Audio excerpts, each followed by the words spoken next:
मेरी बेटी पराई नहीं है।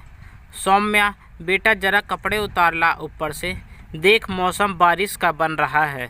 शिवानी ने अपनी बेटी से कहा कि बेटी की शादी का गिफ्ट देने आई शिवानी की सहेली बोली, ये क्या शिवानी, अभी हफ्ते पहले ब्याही बेटी से काम करा रही हो? अरे मायके आई है, आराम करने दो। हाँ, आराम के समय बहुत आराम किया इसने। अब तो भाई की शादी में है तो मेरी लाडो ही तो संभालेगी सब कुछ। हाँ मम्मा, जाती हूँ। और दोनों माँ बेटी मुस्कुरा उठीं। सौम्या कपड़े लेने गई तो फिर शिवानी की सहेली नेहा कहने लगी, बुरा मत मानना शिवानी बिटिया को जितना आराम मायके में मिल जाए अच्छा है। कल को ससुराल चली जाएगी तो जिम्मेदारियां और बढ़ेंगी ही। फिर अब तो तुम रोहन की भी शादी कर रही हो, बहू आ जाएगी तो वैसे भी बेटी का हक कम हो जाएगा। और आजकल की लड़कियों का तो पता ही है, तुम्हें नंद को तो एक आंख नहीं देख सकती। देखा ना हमारे घर के कितने बुरे हाल हैं। नेहा बोलती रही और शिवानी चाय नाश्ता लगाने चली गई। इतने में सौम्या भी कपड़े लेकर आ गई। वैसे तो शिवानी के घर सब काम वाली लगी हुई थी, पर अभी दोपहर का समय था तो 2 घंटे के लिए खाना बनाने वाली भी चली गई थी और सफाई कपड़े बर्तन वाली भी। सौम्या को गिफ्ट और ढेर सारी सलाहें देकर नेहा चली गई। आज दोनों माँ बेटी शॉपिंग के लिए निकली कि फिर से नेहा अपनी बेटी और बहू के साथ कपड़े की शॉप पर मिल गई। सौम्या अपनी होने वाली भाभी के लिए सूट साड़ी पसंद कर रही थी और उससे वीडियो कॉल करके उसकी पसंद पूछ रही थी। तीनों सौम्या, शिवानी और उसकी होने वाली बहू हंस हंस कर बात कर रही थी और सौम्या भी पूरे अपने मन और हक से अपनी होने वाली भाभी मिताली को सलाह दे रही थी। मिताली भी समझदारी और सौम्या की बातों का जवाब दे रही थी। इधर नेहा बार बार अपनी बहू से ही पूछ रही थी कि पहले इससे पसंद करा लूं, बाद में बेटी से पसंद करवा लूँगी। बेटी तो अपनी है, समझती है, पर बहू से नहीं पूछूंगी तो महीने भर के लिए मुंह फूल जाएगा।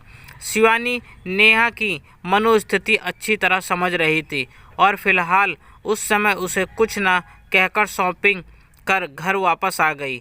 आज दोनों सहेलियां फिर मिल रही थीं। बेटे की शादी का कार्ड देने आई थी शिवानी।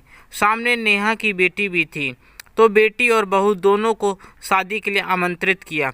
इतने में नेहा की नातिन, बेटी की बेटी और पोते बहू के बेटे दोनों बच्चों में लड़ाई होने लगी किसी खिलौने के लेकर। नेहा की नातिन छोटी थी सो रोने लग गई, पर यहाँ भी नेहा ने अपने पोते की ही साह ली। शिवानी की तरफ देखते हुए बोली, क्या करूं, अभी कुछ कहूंगी तो बहू बुरा मान जाएगी, बेटे को अलग भड़काएगी। बेटी तो अपनी है, समझती है, पर बेटी का मुंह में देख रही थी। अपनी माँ के इस तरह के व्यवहार से एकदम उतर गया था। शिवानी उस समय बस इतना ही कह पाई, यहाँ तुम गलत हो नेहा। खैर उस समय भी विदा लेकर शिवानी चली गई। पहले घर में शादी, फिर बेटी की विदाई और फिर बहू बेटे अपने हनीमून पर चले गए। काफ़ी दिनों बाद शिवानी अकेले बैठी थी तो नेहा अपनी सहेली की याद आ गई। कैसी फंसी सी थी नेहा अपनी बहू और बेटी के बीच। बेटी जो कल तक उसके घर का अटूट हिस्सा थी, कितना पराया सा व्यवहार था नेहा का उसके प्रति।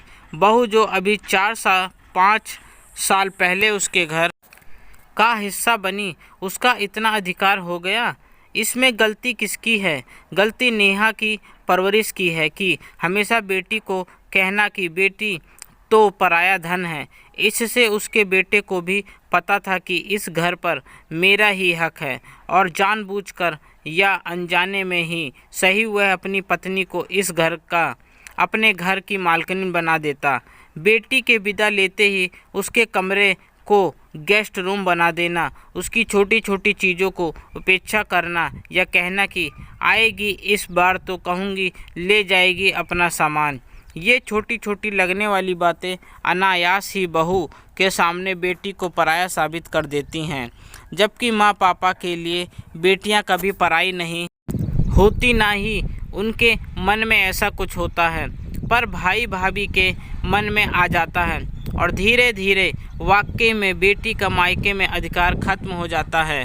शायद इसीलिए शिवानी ने अपनी बेटे के साथ साथ बेटी के कमरे का भी रेनोवेशन करवाया। शादी पर होने वाली बहू के सामने कभी ऐसा व्यवहार नहीं किया सौम्या के साथ कि उसको लगे मेरी नंद पराई है, चाहे घर के कामों की जिम्मेदारी हो या शादी की शॉपिंग की। तभी डोरबेल बजी, दरवाज़ा खोला तो सामने नेहा थी। दोनों सहेलियां चाय की चुस्कियों के साथ गप्पे मार रही थीं, तो नेहा की निगाह सामने वॉल पर गई, जहां शिवानी के बेटे बहू और लड़की दामाद दोनों के बहुत सुंदर शादी की तस्वीरें लगी हुई थीं। तो नेहा ने शिवानी से कहा, अच्छा एक बेटी के लिए बनवाया है, बिल्कुल बेटे की तरह। नहीं नेहा, ये सौम्या का भी घर है, ये यहीं के लिए, हम सब के लिए। और सुनो, बेटियां पराई नहीं होती, हम करते हैं उन्हें पराया। मेरी बेटी तो बिल्कुल भी पराई नहीं है। नेहा को शिवानी को समझाना समझ आ गया। आज मन में बेटी के प्रति कुछ अलग सोच के साथ वह शिवानी के बाय बाय कर रही है। दोस्तों, आपको मेरी यह कहानी कैसी लगी, प्लीज़ कमेंट बॉक्स में अपने सुझाव दें और मेरे चैनल को सब्सक्राइब भी करें। आपका अपना दोस्त, धन्यवाद।